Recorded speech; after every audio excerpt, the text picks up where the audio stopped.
add new post. Let's add a sample post and explore what we can do using this particular feature of WordPress. Let's grab some dummy text and place it into our visual editor. Basically, this is like Microsoft Word, if you've used Microsoft Word before, allowing us to quickly and easily create content.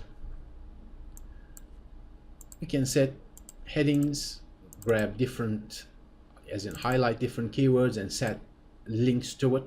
Press on the gear icon to grab particular link and we can edit the links accordingly. The screen options allow us to see different things on the screen. If I scroll down, you can see there's nothing here. But if I check discussions, now I have an option for discussions.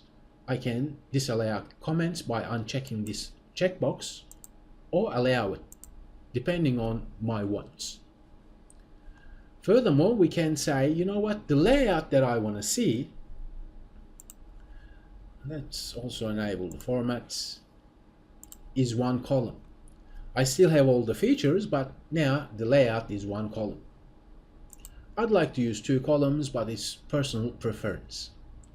Additional settings is enable full height editor and distraction-free functionality. Let me uncheck this and keep an eye out on this here. As you can see, it's now gone. If I press again, it's here. So now let's press on this to see what happens. Now everything is gone, so that I can now just focus on the blog post that I'm writing or creating. So that's what distraction-free writing is all about. Here we have the publish menu option here. Let's press on the edit. Here I can say, you know what, I'd like to not publish that, but give it pending review. So that means it needs to be reviewed. Or I can save it as draft mode. Let me save this particular post in draft mode first. Let's save as draft. Let's press on all posts to see what happened.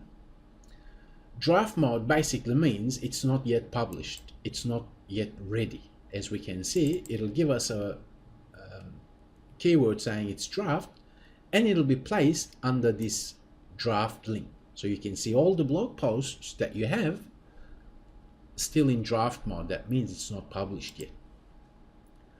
Furthermore, let's press on edit for visibility, because we can actually set a particular blog post to be password protected. Let's grab this password, it's password 1. Let's paste it in there and let's OK it, and let's publish this post now. Right now it won't be draft mode anymore because we've just published it, and yet it's password protected. Let me view this particular post. As you can see, it's asking for that password. If I don't have the password, that means I can't view it. But if I have the password, then I can view that particular blog post now. So that's what password protected is all about, and it may actually become handy in a sense that you may create different blog posts and you'd like to give access to certain people. You then simply provide the password so they can access it. You can also set a blog post private. Let's do that. Let's press OK. Let's update. Now visibility is private. That means only you can see it. If I refresh this page, I should be able to see it because I'm logged in. But what if I am not logged in, and let me request that particular sample blog post? And that is private now, right? That means general public should not be able to see this blog post. That's what private posts are all about. Then we have formats here. Usually standard is default, but this is a theme feature. That means if your theme supports different format types, you can perhaps say, you know what, this particular blog post is about a video format. So you can quickly set that here. You can surely read WordPress codex to learn more about different format types. Keep in mind it's to do with your theme feature. Then we have the categories. We can easily place a blog post in a category.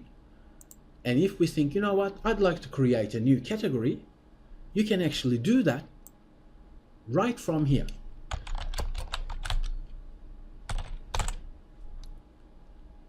You can add a new category, or you can select a parent, because categories can have parent-child relationships. Let's add a new category, add new category. I can deselect the uncategorize and make this,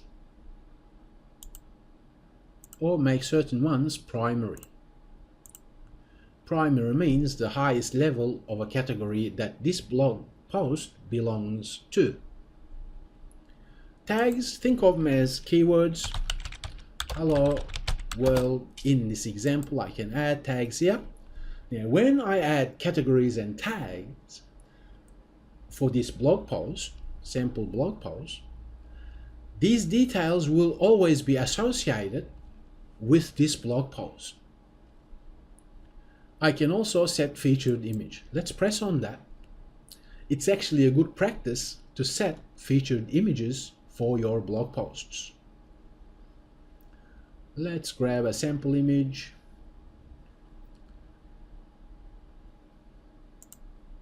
Let's set that as featured image. That's still private. Let's update the file to see how that sample blog post now looks like. Let's refresh the page, because it should now be saved with that featured image as well. Furthermore, the keyword private is there, giving me a quick insight as to that post is private. If I want everyone else to see, then I set it as public and then publish. That means anyone can now view that post because it's published. Now, I'm not logged into this browser, and you can actually see. So that's what edit post screen is all about.